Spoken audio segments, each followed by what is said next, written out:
This is the after chapter discussion for Interlude the Spitoon. I am hosting along with Asteria. I guess we'll just get started with everyone's general impressions now. What did you think about the chapter, Asteria? Well, of course, this is like one of my top favorite chapters, mostly because of the author's note, where my favorite character got mentioned. So, it receives high points from me just for the author's note alone. But no, I really enjoyed the chapter. I really enjoyed our adventures at sea with Neil's as students, and this is kind of a return to that, though via a different character. Gave me lots of I think it's Battleship, maybe Battleship and Commander, like slightly Pirates of the Caribbean vibes, and also that naval commander movie that I cannot remember the name of, but that was super technical and really good. So lots of vibes from there. But I thought it had a lot of tension, and that scene that got added at the end, whew, that required a whole nother reread of the chapter. What about you? I definitely love this chapter. I know it's an odd chapter love, but I always love sacrificial stories like this, and just seeing this kind of heroic action, someone against all the odds and all that. I always love that kind of story. So yeah, I greatly enjoyed it. And you're right, the added in bit at the end of the chapter was extremely important, and it's hinting at a lot of stuff. And I can't wait to see what happens with it, especially just with the system getting more personalization. So, question for you. Do you think that Pirate totally wrote this entire chapter just for that ending scene, like just to introduce that plot point, or they kind of came together at the end? Edoron, you need to go read the end of the chapter. They forgot to write that scene initially, and they added it in like an hour or two afterwards. So the rest of the chapter was there standalone originally, and they just forgot that scene. So it couldn't be that major. I am going with the theory that Pirate wrote this whole setup just as an excuse to introduce the system gaining more awareness. That amuses me that we got a whole pirate versus, or not pirate, but battle Master and Commander, as Bailey corrected me, Master and Commander S chapter, just to introduce this plot point at the very last scene that Pirate forgot to write until the very end. Any other thoughts, Wiggles? Nope, no more thoughts. Right. Sidehammer, please share with us your opinion.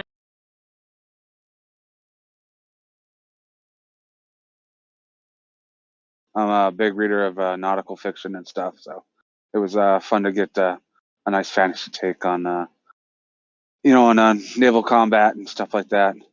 It was I was a little confused at first. I didn't remember Decalos, the character's name.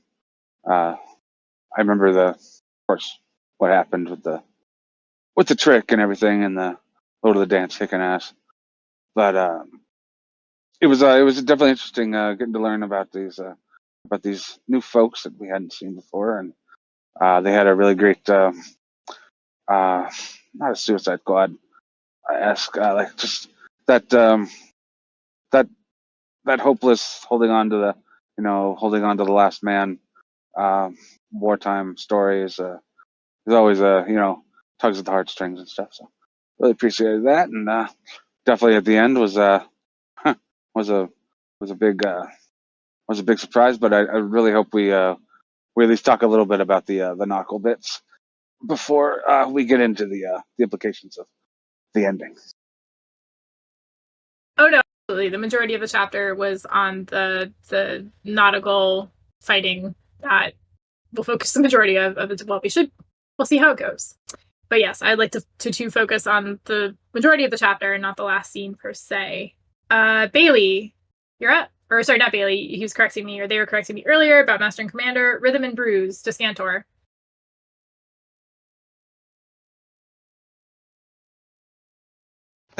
Find the mute button. There we go. So I thought it was a good chapter, which is not to say that I enjoyed reading it a lot, because I felt I felt very, very sad at this chapter. It felt like a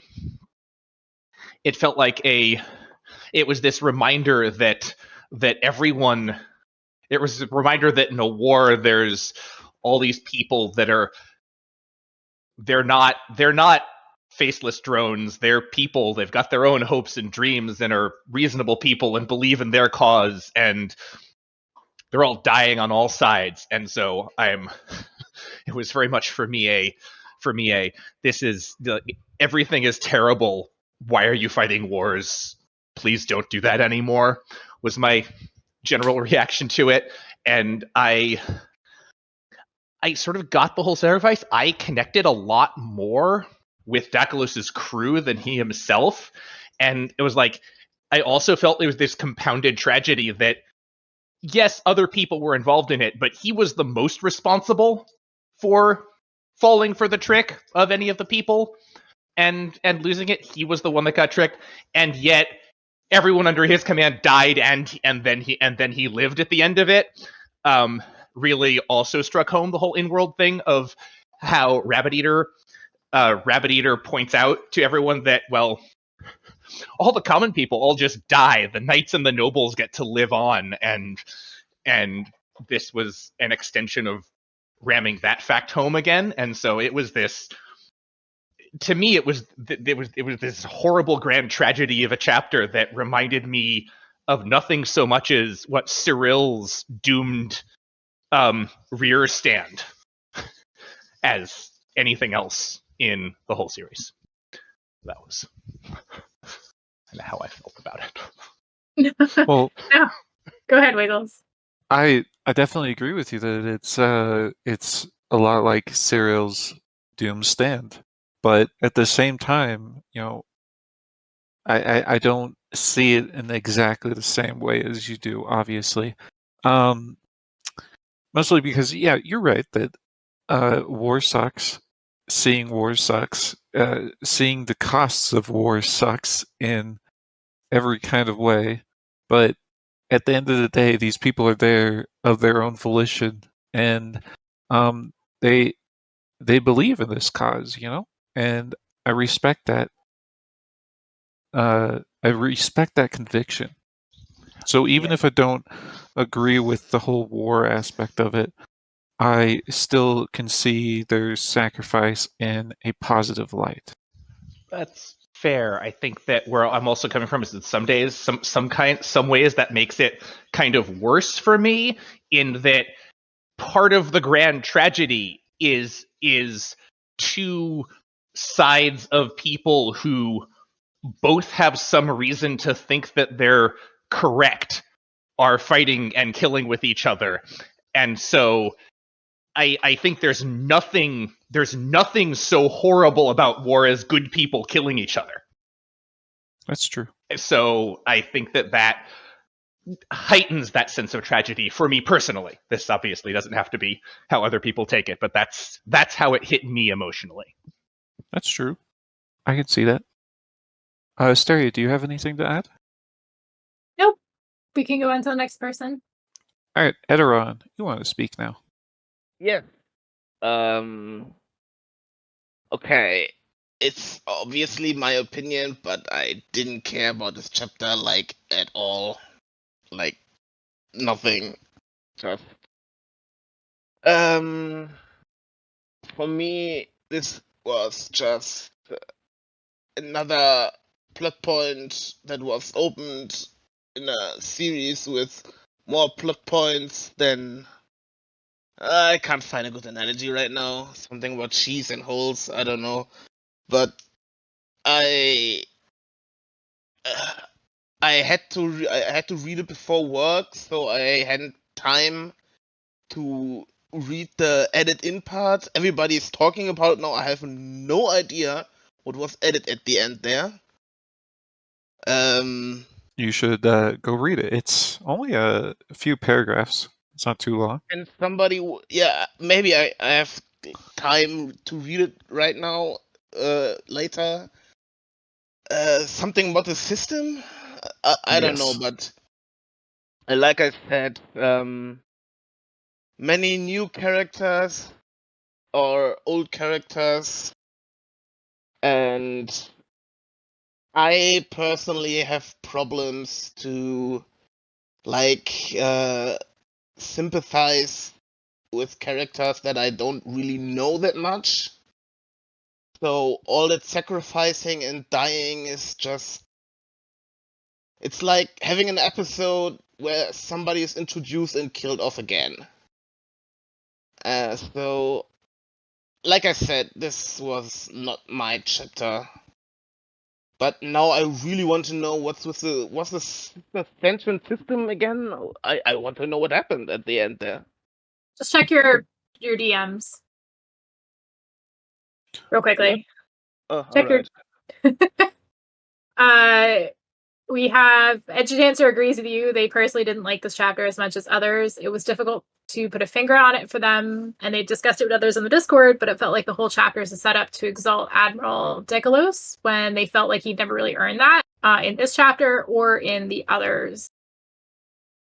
I can see that perspective. We haven't really seen a lot from this guy other than him being made a fool of by the illusion group from Wistrom. So that is fair, but I like chapters like this where I feel like, it's a moment in time where we get to see kind of new characters that we don't necessarily need to revisit. I think this is a standalone chapter. We don't ever really need to see this character from his point of view again, but it's kind of cool to see what's going on here. I think we did get an update on what's going on in Tiandria, which sets up the poll option actually probably pretty nicely based on who's winning. Who's winning? Based on who's winning, yep.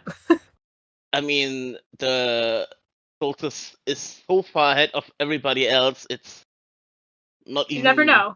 You never know. There are 400... I think if I win the lottery... I think there are 400 votes up right now. Look, if I win the lottery between now and tomorrow... I personally won't have the beach chapter, but what else? But anyway, so I can understand those points of view, but I think this is a nice standalone chapter, which does have a very important, relevant plot point tie-in. But Canolo, or Kika Nolo, what's your thought? I really didn't like this chapter. I thought it was entirely pointless, other than, of course, the ending bit with the system. But I really think that, like, if you think about the poll options, right, you have all these ongoing plot lines, existing characters. You could have tagged that system route piece onto any compatible existing existing character or existing plot line. You didn't need to introduce a throwaway chapter with characters we'll never see again just to have that system introduction. Thank you.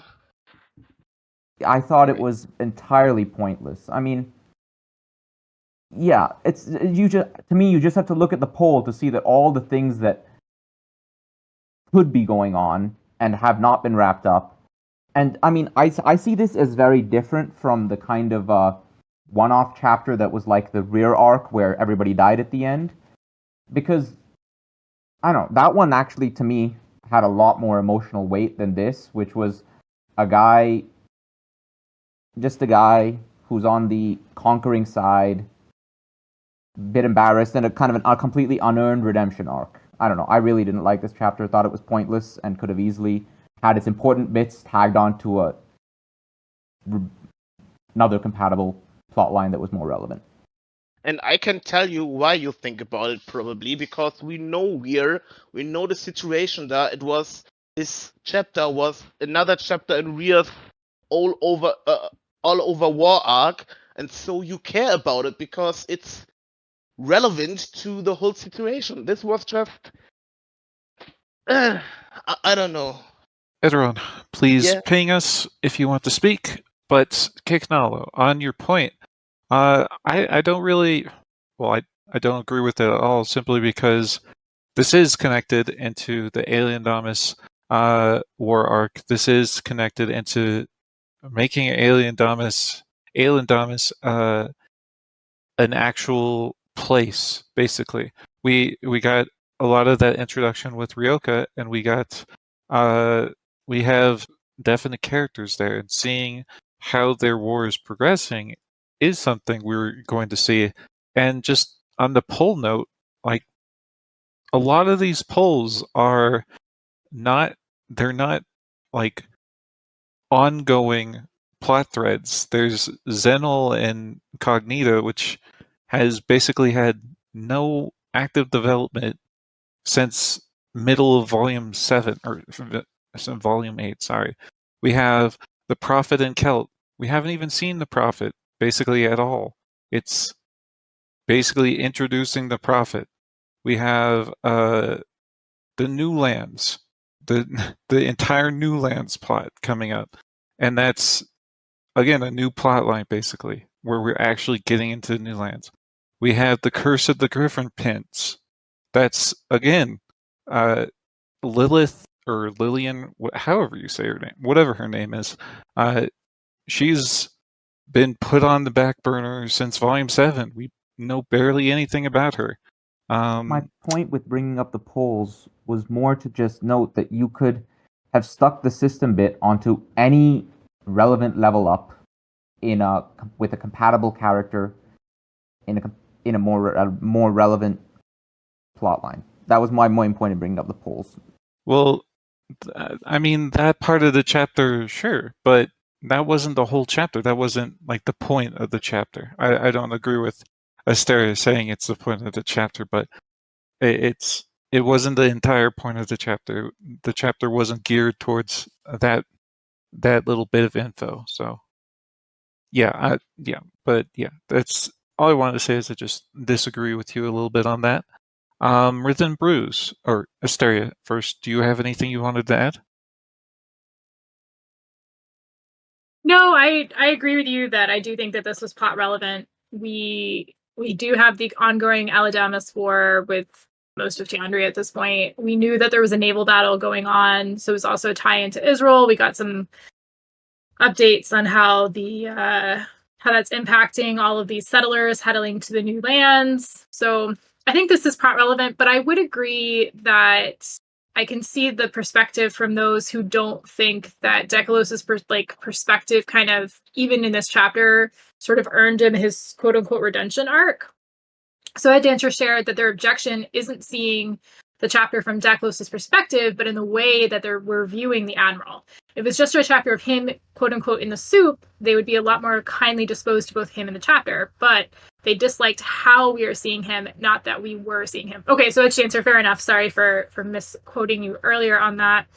I can see that perspective. I would agree that this doesn't kind of feel like the Rahir arc, where the absolute devastation we had when those characters died was very earned. I can see that point of view. Firehider says people survive, which means more character bloat, which means that they're going to take up more feature space. Wasn't a bad chapter, just suffers from character bloat appearing to happen before our very eyes. I totally understand that perspective. It is a major complaint of mine too, except that I usually like the side characters over the main characters, so I probably shouldn't be speaking. But I don't think we're going to see Dakalos. We'll see him mentioned, but I don't think we're going to be switching into his point of view regularly. So I don't think you have to worry too much about that. And he already existed as a character.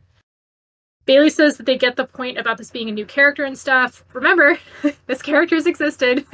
Most of all, except for his crew, most of these characters and plot points are here. We happen to be taking a deeper dive, I think, than maybe people expected. Anyway, but Bailey thought this was excellently written and that it was a fun, exciting read. Sahalis says that we're seeing Dekalos again. The chapter was lots of fun action, but it wasn't King of Duels energy. No, it wasn't. And to compare the two means the chapter has more development coming. I think that's okay. So there's sort of the take of this could be a setup for future development, kind of like we saw with King of Duels and Rout, which was mentioned in the author's note. It could be that this is a one-off, which is my thought. We're not going to rotate into this point of view again. But it could be more character bloat. It could be that this is now going to become a regular character. Any final thoughts, Wiggles, before we move into the discussion questions? You missed Rhythm and Brews. So, Rhythm and Brews, go ahead. Okay. No, he pinged a little bit ago. Oh, sorry, Rhythm. Yeah, that's okay. So I think that I'd agree that you could have, from a world events point of view, I think that you could have it wasn't strictly necessary. I think that one of the things that Pirate has really consistently tried to do is to give us a window into the minds of people, of different people. And so for me at least, I think that it has the goal of sort of changing, possibly not everyone, but at least me somewhat, emotionally engage with the participants in the war and the consequences of the war. And so it had an impact on how I see the characters and the people of the world. And so in that sense, I think that it was not wasted space in that sense. So it had an impact, and assuming it's an impact that Pirate's happy having on me, then it was a good thing to have done. I think that these arcs with characters who are not central to the story have this sense of unpredictability about them that character arcs with people in the main story, in some sense, that they're hindered by having plot armor and needing them to exist more in future plots, and so anything can happen with them. They could come out fine. They could all get murdered horribly. There's this, I think, so there's part of it is so there's much less of a sense of having an idea of what's going to happen to me in these side stories is another thing that Pirate can do. And the last thing, as far as the Wasted thing, is a thing that I really love about the series is how we get to see all over the world and get to see all the little bits and bobs that are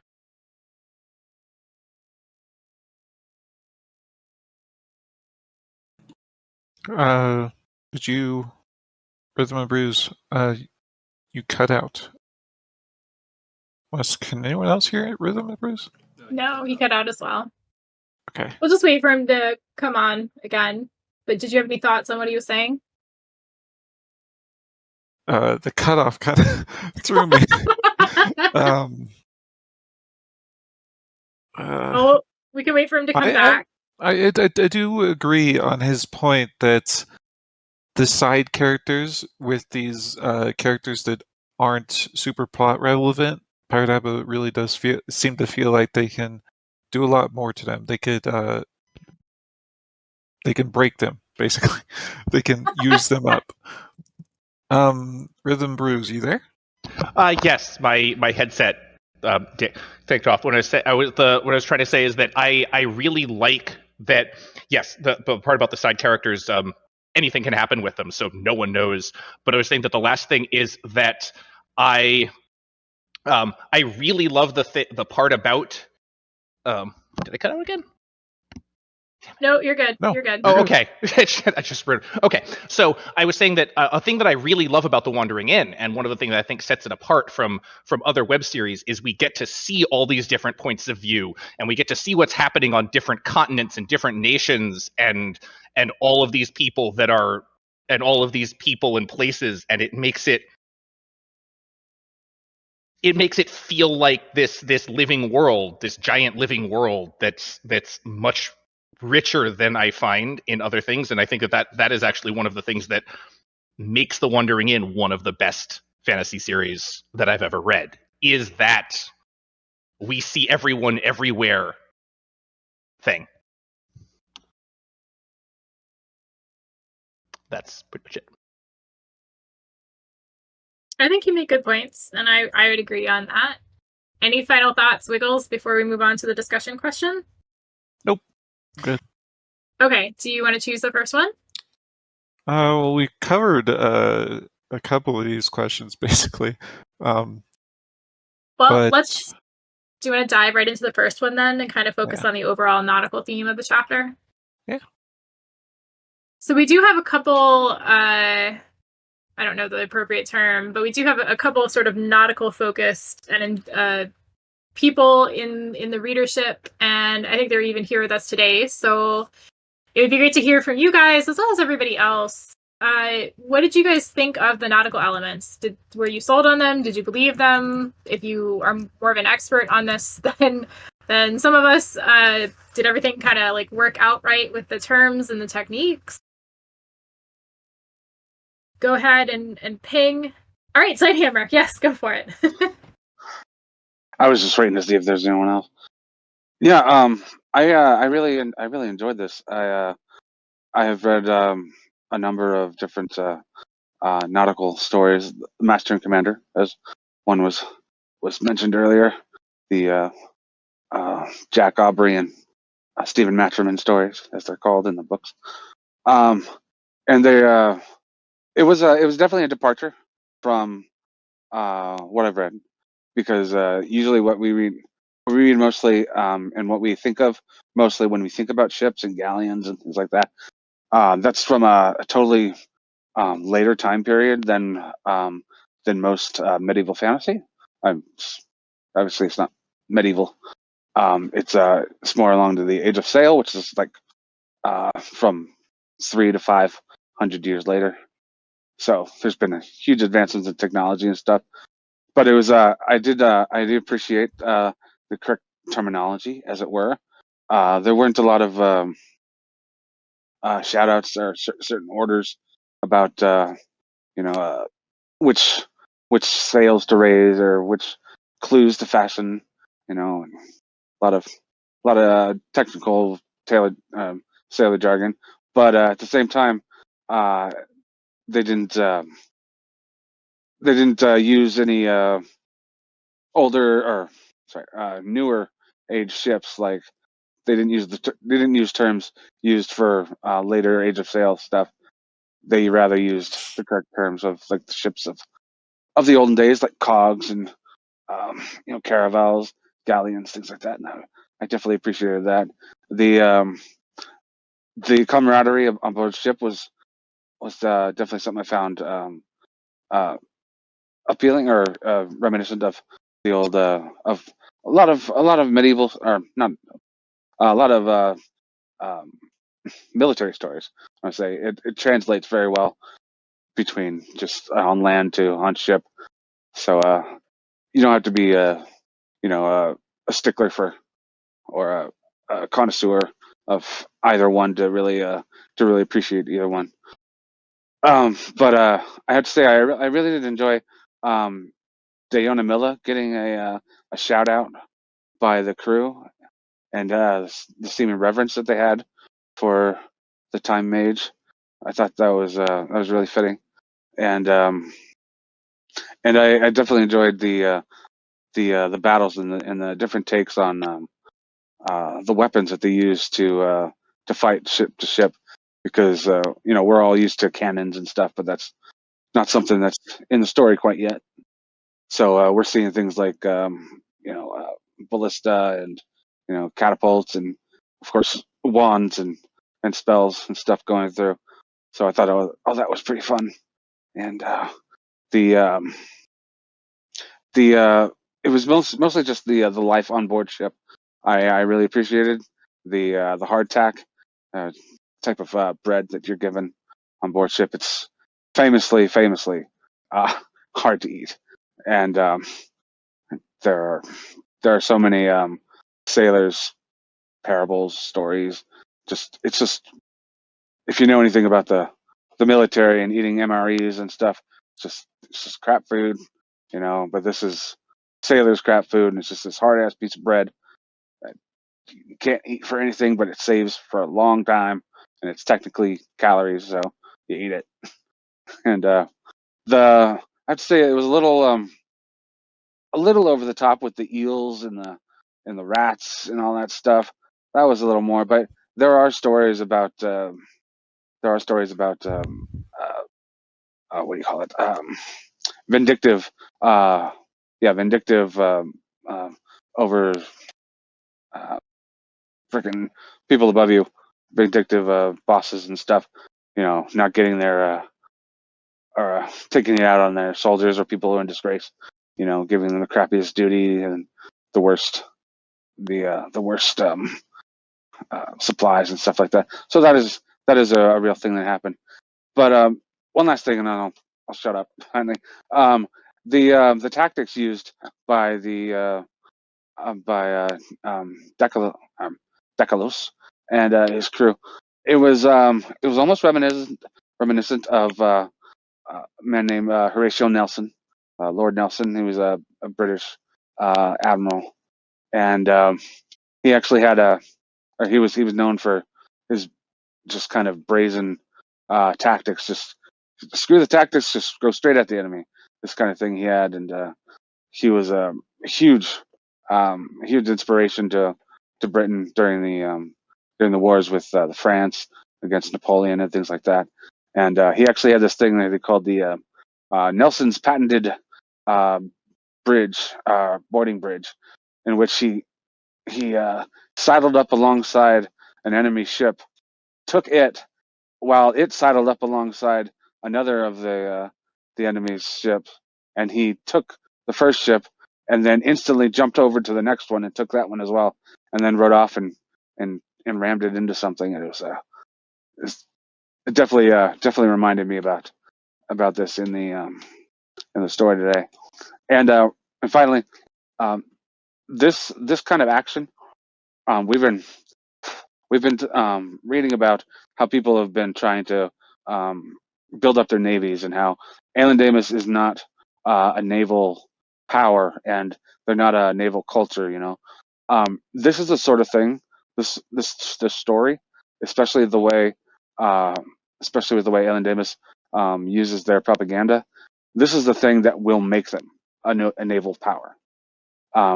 This is a story that will live on in time, just by how brazen it is. Even just if this was in the regular world, this would have made, this would have just brought up the hackles of everyone involved, and saying, "Look at us, we are this great power, and we can do this." And this will definitely change Aelandamus. I feel going forward, they're going to become an actual power on the water, and I think they'll start to rival, at least in a couple of years, the power of like the Welfars or something. But that's a lot, and thank you for letting me ramble. No, I think you had some really great insights, and I really enjoyed the explanation that you had, or rather the connection to Nelson. I would love to see pirates like research notes for certain chapters, and I would agree with you from what this sounds like. I bet Nelson was one of the things that they looked into, because from your descriptions, sounds like Nelson might have been in part the inspiration for Decalos, since so many of the actions seem to match up, unless there's a lot of like admirals out there ramming ships into other ships. Yeah, he's a pretty crazy guy. During the wars between Korea and Japan, famous Korean admiral used turtle ships to ram Japanese ships. Do you remember the name? Admiral Yi, I believe. Yi. Okay. Great. Okay, that's definitely another one to add to the reading list. That's very cool. I think he's one of the national heroes in Korea. Ah. Oh wow, I don't know anything about the eastern side of it. Mostly on the western side of the nautical experience, personally. That's cool to hear. Okay, so potential lots of inspiration. I'm learning all sorts of things today. This is great. I don't know if I would agree that this is going to definitely be inspiration for Aelandamus to kind of renew their war efforts, but I don't know if it'll be the harbinger of a quite a industrial, like, amazing nautical fleet, or like a nautical or a navy, because they did mention in the chapter, right, what allows nations to build up navies is, one, a lot of money, which Aelandamus has, no issues there. Two, a lot of wood. Aelandamus has that if they're willing to cut down their forests, which they may not. But three, the biggest issue is they said the best ships are the old ones, right? The ones from older wars that have been maintained. So the key for Aelandamus is they've got to get their hands on those older ships and be able to maintain them. So that would be the key. And as they're landlocked, they may not have as much access to be able to steal ships and kind of build up their fleet that way. But who knows? Maybe go ahead. Oh, are they landlocked? I didn't catch that part. Yeah, they're landlocked. Okay, well that'll change things. But it's definitely a very empowering national story that could really change minds. And if they end up taking a province along the water, I mean, they are expansionist. They are expansionist warmongers, so they could get there. That is absolutely true. So if they're able to sort of get a coastline as part of their land, then maybe they'll have a better chance. But this will definitely be inspiration, if not for building up a navy, at least to kind of renew the war efforts, right? Which they had mentioned were kind of receiving less interest as of late. Courier says that they really enjoyed the nautical aspect. They felt it was paced well and the battle itself was handled in an easy to follow and visualize way. I absolutely agree with that. Sometimes battle and action scenes, even in The Wandering Inn, I start to tune out because it's just like action, action, action. This was intermixed nicely with character description in a way I really enjoyed and was easy to follow and stay in tune with. Sidehammer, this is Courier again. Sidehammer pretty much covered a good bit of what else they could think to put there. Ramming is an age-old move. Even the Greeks did it. Okay, clearly I need to read more about nautical history. Can I add one last pinpoint for that? Yes, please. If ramming was definitely done when with the ships and up into the medieval era, but after that, into the times when we think about it, Pirates of the Caribbean, Master and Commander, things like that, that was probably the worst thing you could do, was to ram your ship, because you would break all of your masts.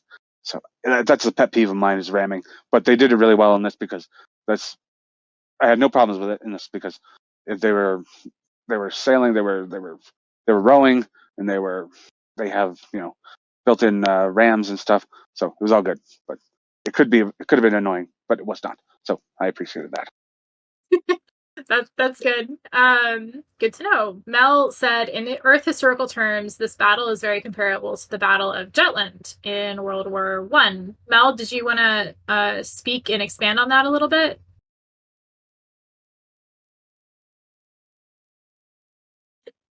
Nope. Okay, fair enough. So everybody can go look that up and look at the comparison. Firehire says, looking forward to Alan Damas's Ghost Fleet. Out of all of his dead troops, Alan Damas is straight up cheating with their ships. Old ships are only required for people who are still running off the waning era, which Rissi and his pals have been actively ignoring the entire time. So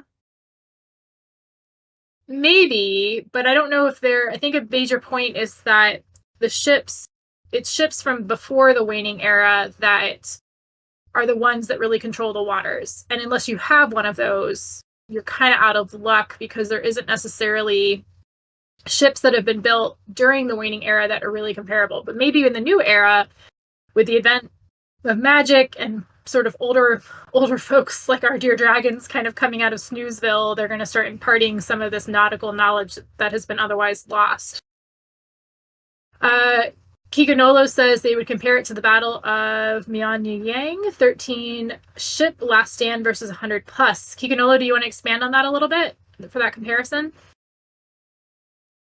It was the battle I brought up back then, where Mhm. it was a single Korean admiral with 13 ships against the Japanese fleet with 100 plus ships, and they won with losing no ships and destroyed 13 ships. It was all rammed. Okay, That's how I would cool. compare it, because they used ramming basically exclusively in that battle. Did their ships survive? They were built to ram, Yes, they were built to ram. Huh. Those were the Okay. turtle ships you were mentioning? Yes.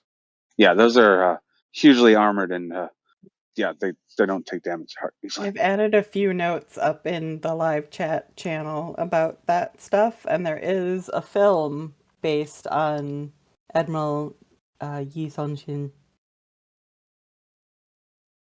Okay, That so looks quite good. Okay. Do you remember the name of the film?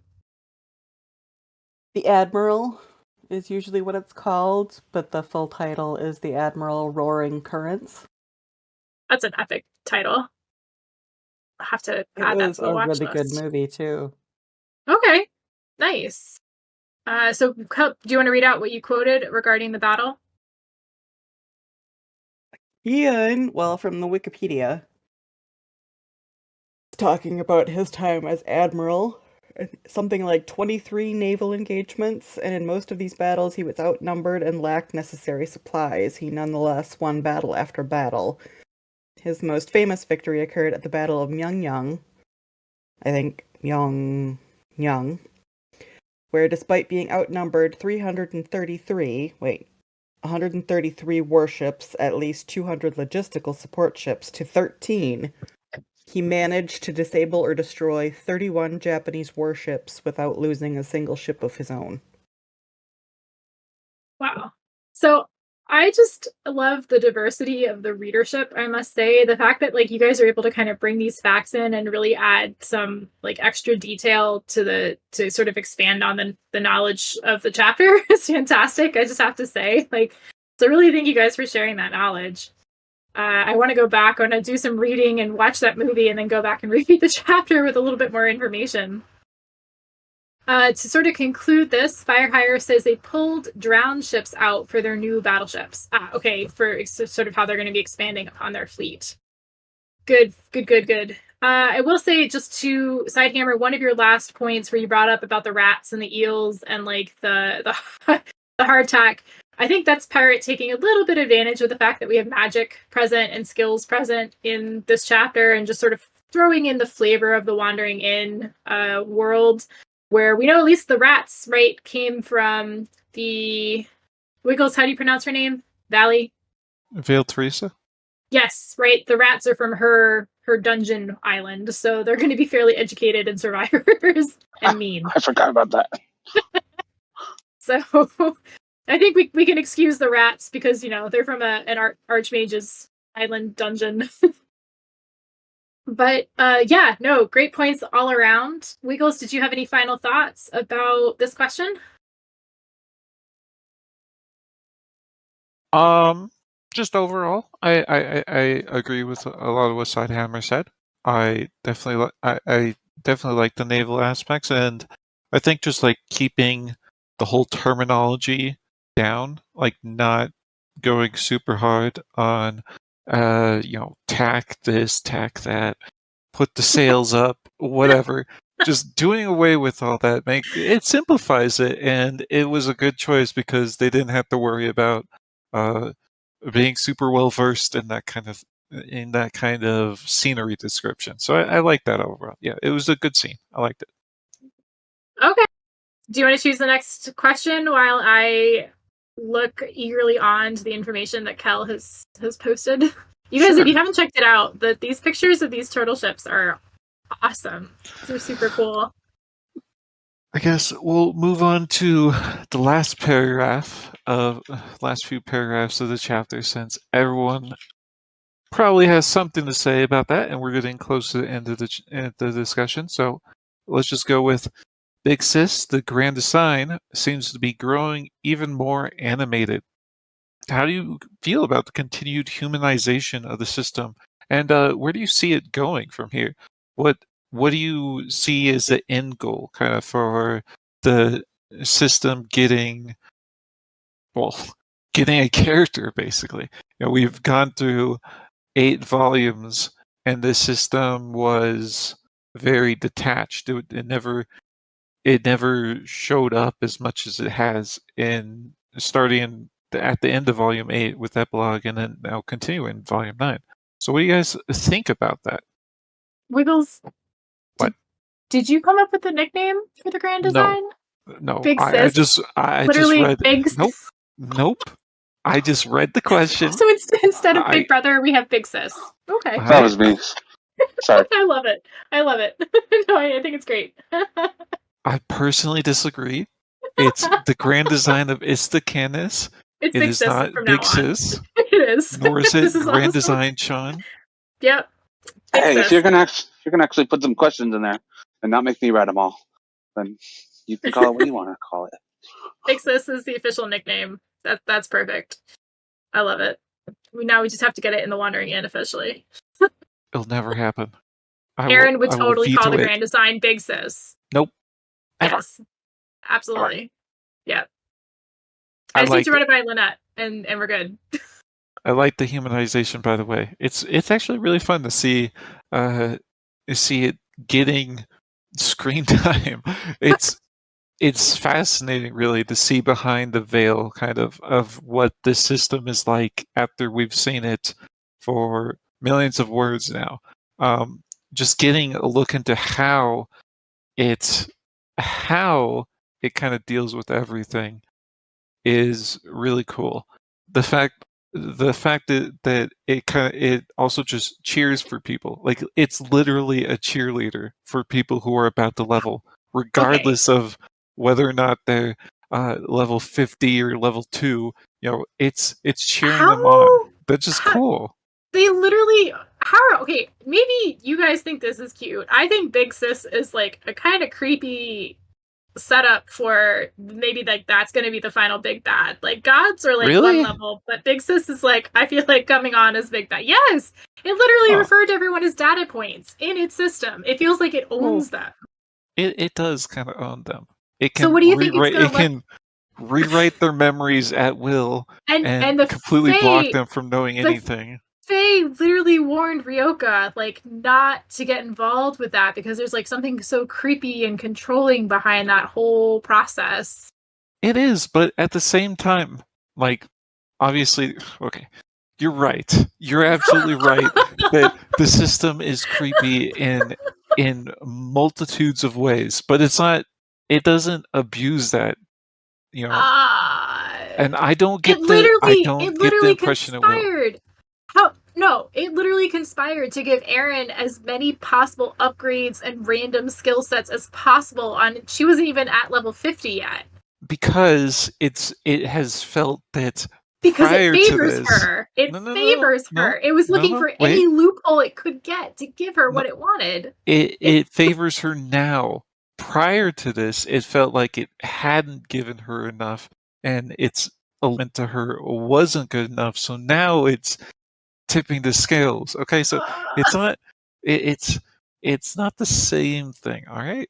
I'm not even gonna ping for this. I'm just gonna jump in. Go ahead. She doesn't.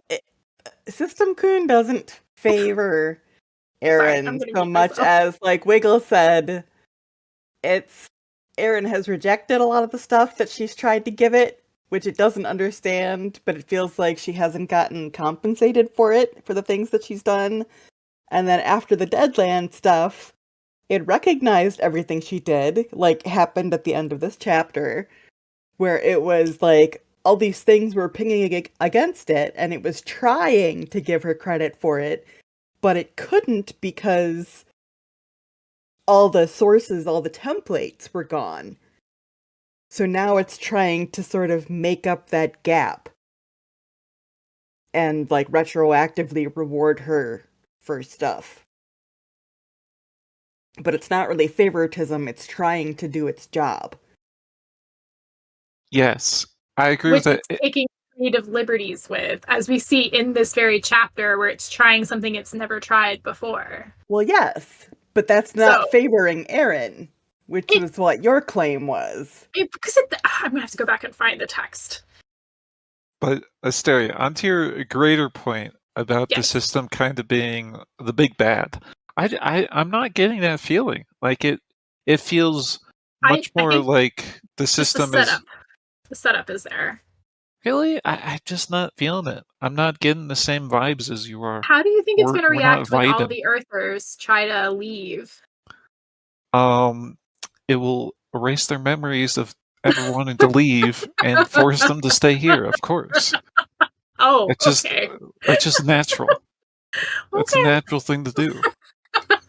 Well, do you want to read out some of the comments before we go to Sidehammer? No, you can read I think out you were comments. specifically requested. I think possibly that was an error. I think you would do best. Read it, Wiggles. You would do best at reading out the comments, Asteria. All right? Courier says they see people are still fighting for the GD to represent male/female when there is zero evidence for any gender. The fools. Okay, fair enough. It is system Big Sis. Well, okay, it could be anything. Come up with your own favorite nickname. Courier says they found its increased awareness interesting, but they're still not sure if they would call it humanization yet, but they can't really argue against the take. They're expecting the GD to start getting more of a feel for what's been taking from it, and start getting angry.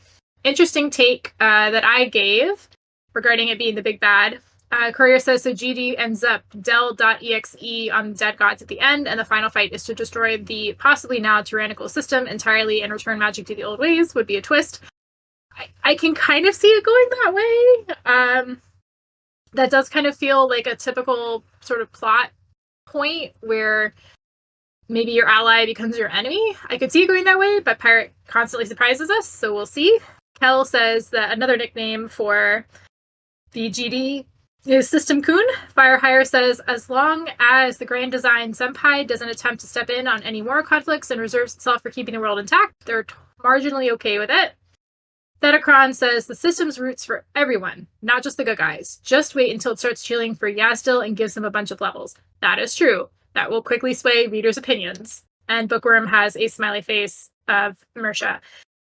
And Wiggles, would you like to read the last comment as you were requested? It's the grand design of Is the Kenneth. Thank you, Edge Dancer, for that wonderful name. It's not what it says. That's exactly what it says. I read it word for word. Oh, okay, fine. Here it is. Edge Dancer says that system is known as it's System Chan Oni-san Sama Hime Kun Chan Nuna. Sorry, I know it's not as cute as when Wiggles reads it, but that is one nickname for Big Sis. And Mr. Wiggles is yelling cringe in the comments. Sidehammer, thank you for being patient. What are your thoughts? I don't even know what a Nuna is. Big Sis, I know what all the I rest think. of them are. Big Know what all the sister. rest of them are. I think it might be Korean. Yes, it's Korean. Nuna is Korean. Aha. I haven't read too many manhwas yet. Getting there though. Anyways, the system. Yeah, I am fascinated by what could happen with the system, but I'm still not a big fan of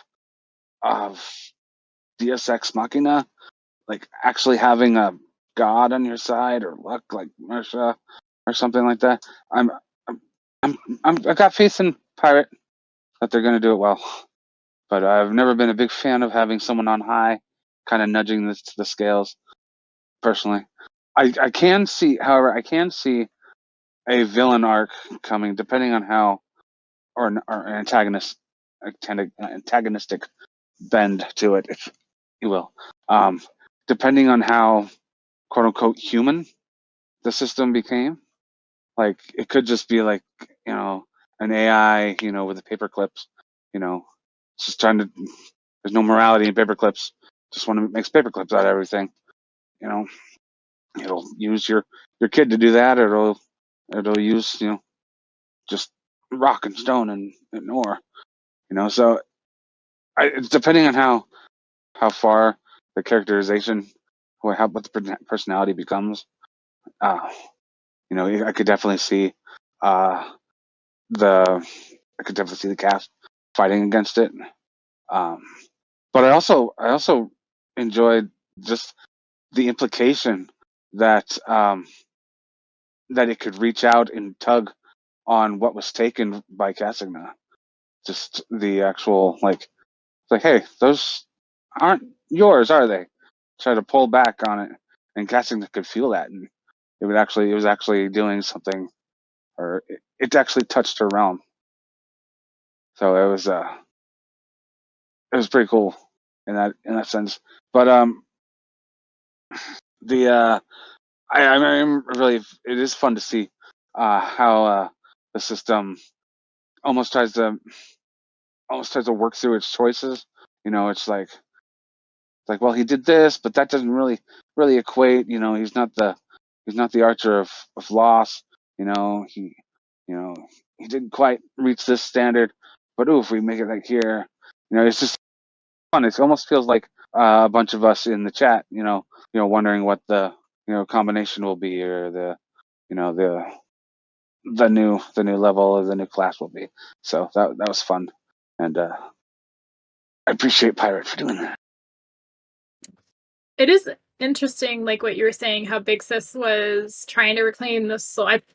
We're kind of on. We started to touch on another discussion question, so I posted it in addition to what Wiggles asked earlier, and how you mentioned that the system was struggling against Kasinga, and I think that this signals that while Big Sis may not be on sort of the side of Eren, it will play a role in the fight against the remaining gods, and I could see Big Sis incorporating Kasinga somehow in its programming, right? Kind of like absorbing Kasinga Deathlands to be able to like get at the souls rather than making copies. I do wonder if the copies, like their copies, are they exact down to like the exact, like they're not the original, but are the copies now alive-ish? I mean, I know they're dead, but like they're going to be crewing these ships. Like, what was your take on that, Wiggles, with the copies? Like, are they like now existing souls in their own rights that they can continue to exist after death, so to speak? I don't think so. I don't think they'll be even as good as like the Deadlands ghosts were in terms of being able to interact with things. I think it'll be more like what's his name? Numtung's A Minute Reborn skill, and that they're still they're there, but they're not as interactive as a living person would be. So yeah, I don't think they're gonna be exactly the same. They're not gonna have a huge presence. And I would actually wonder if the crew would always be there, or if there's like some kind of time limit for how long they could just be there, or if he's just permanently like basically a necromancer at this point. He's basically a necromancer if he has a permanent ghost crew. It kind of feels like it. My ship is crewed by ghosts. I mean, you can't crew the ship without the ghost. So it feels like it's kind of a permanent, like as long as he's on the ship, the ghost will crew it. That could be it. True. Courier says It'll be interesting to see though. that is true. I mean, I know I said we don't need to return to him, but I'm also very intrigued by the skills, and I kind of want to see how they work. Courier says they think the text is just vague enough that Kasinga may have actually been the one to get the copies, and the system may have duped and let go, quote unquote, of the copies. They don't think that's likely, but there's room for a twist there. That's a good point.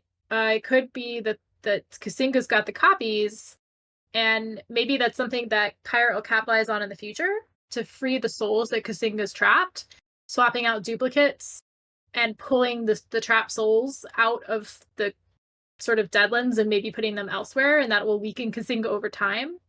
Kind of feels like an interesting plot point that might be explored. I like that. Courier says they also believe the system will have to kind of blindly feel out before running into something Kasinga that it reacts with, and will learn slowly from those interactions and figure out its massive mental block. They think Kasinga is probably being creeped out by the whole situation. Yes, Kasinga is definitely that gnome laughter echoing in their ears is ominous for them, at least. Fun for the readers. But what do you think of that plot point, Sidehammer? Or did you want to speak to something else? No, I just wanted to continue on. I just didn't want to interrupt. I actually wanted to add to the point is that it really interests me in how if the system gains a personality more so, how will it feel knowing that there are things out there that can take what's theirs? Will it think like, hey, that's not yours, that doesn't belong to you, that belongs to the system, that belongs to me? Can the system pull it back? Can it duplicate? And I love the idea Courier mentioned about which ones got the copies. I didn't even think about that, and I would love it if what happened in the Deadlands was probably the most tragic thing that's happened, especially when you think about the way. I mean, there's been a lot of tragic things happening in the Wandering End. I mean, goblins, tons of stuff, but the Deadlands were huge. I mean, trillions of people just snuffed out, and a lot of those became Aaron's friends and stuff. I mean, we didn't get a lot of them, but I'd really like to see them. If there's a possibility of getting them back, that would be very cool. And this seems like at least a foot in the door towards that, maybe. That would be kind of cool to see the dead ride again, so to speak. I don't know if it's going to happen, but I would like it to happen. Firehire says if they were higher level or mortals, the system may have had problems copying, but the system is damn near the god of copyright infringement, but they were basically nothing in comparison to some levels that the system deals with. Fair enough, fair enough. So we'll see the system, I think, develop over time, but it's interesting that it's starting to kind of become active, I guess, or start to make kind of its own decisions. It's almost like AI at this point, I guess, which is self-aware. It's interesting. Wiggles, any final thoughts on this topic? Nope. I'm good. I have one last thing. Yes, go for it. Yeah. I wonder if the system will try to subsume Casigna, or if Casigna will try to subsume the system for messing with it. So I wonder how those two will meet at heads, and which one in the end will be more powerful, and that could be a big thing. Either one absorbing the other, or something like that. Yeah, I think that's going to be a super epic battle, and I'm interested to see where that goes in, volume 20 or whenever we get to it. Courier says that they hope at least a pair of smart rats live through the multiple ship hijackings, if not a tribe review. Rat swim. I'm sure they survive. Actually, I wonder if we could have drowned rats, like drowned folk rats. Interesting thought. Thedacron says the system was able to create a copy of Zeladona, who is probably comparable to Dragon Lords, beyond most dragons at least. They don't think there's anything it can't copy, really. So the question is just how long it can maintain those copies. Just to wrap up discussion on a slightly fun note, there was a lovely quote of the chapter that says, in this case, weeks at sea, they were so foul that the Spitoon had requested auxiliary. This is the section that kind of introduces the Spitoon. And there's a particular line that says, any captain who had served on it, or served with it, the Spitoon, would cheer to see it destroyed. So the Spitoon sunk beneath the waves.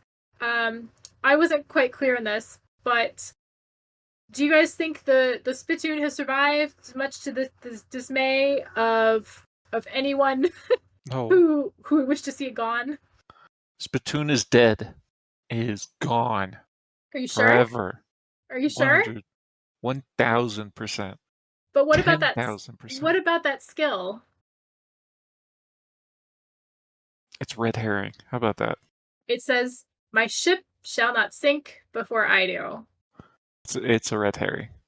Okay, skills don't apply retroactively. Okay, that's not how skills work. You don't get a skill. Gonna rise from the watery depths to come back. No. Do you think it's finally gone? It's gone for good. Also, I think it's hilarious how Riss basically named it after like a worm eye or something. I'm always amused by things, plot points or plot pieces that draw a lot of ire and hatred for kind of hysterical reasons. And I would love to see the Spitoon carry on, much to the dismay of those who wish to burn and drown or die. So I would love to see the Spitoon kind of come lumbering back and almost become like the ship that the Alidamis Navy is built around. I would love to see it carry on. Courier says, hella foreshadowing with that line. I would agree, but they say, nah, it's wrecked, and now it's an incredibly cheerable hype story. Ghost Armada starting with the Spitoon is plenty possible. Kel says, the Spitoon is dead. Long live the Spitoon. Firehire says, if it's dead, then he can summon a ghost of it. Yes! Ghost ship! Let's do it. Stady the Savior says, the Spitoon will become the new flagship of the Rissi Navy. Oh, please. Please, please, please. I would love that. I would laugh every time I see it. Mel says that is torment worse than the true death to be bound to death and to that ship. Kel says, jokes on Dactylos, every ship he's ever given slowly turns into the Spitoon. Courier says the irony is palpable. And on that note, we will wrap up today's discussion. Wiggles, do you have any final words? I hope we all vote for the correct option in the poll, which is Origin, obviously. Relt. It's Relt. Rulers of Jakras. Go vote for Origin. Rulers of Jakras. We only need like 900 votes. I'm sure Relt and Stinky, what's her name, is Jacana is going to be in the Origin chapter as well, but I want to know what happens to Origin. So We're go. gonna get that plot point. Fine, vote for both of them. Vote for those two. We do not need to spend Yes. any more time with the Goblin Knight. How about this? We can actually. Okay, it's not going to be a Rabbit Eater chapter.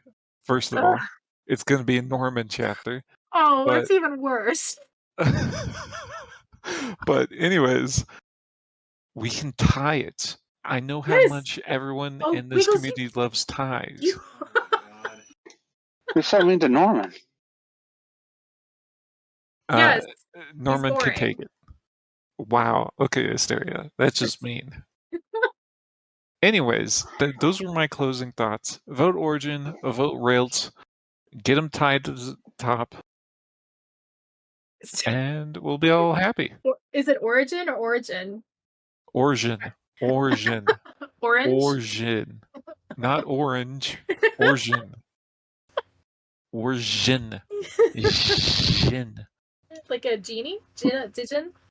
Thank you all so much for listening. This Yes. has been TWI Talks.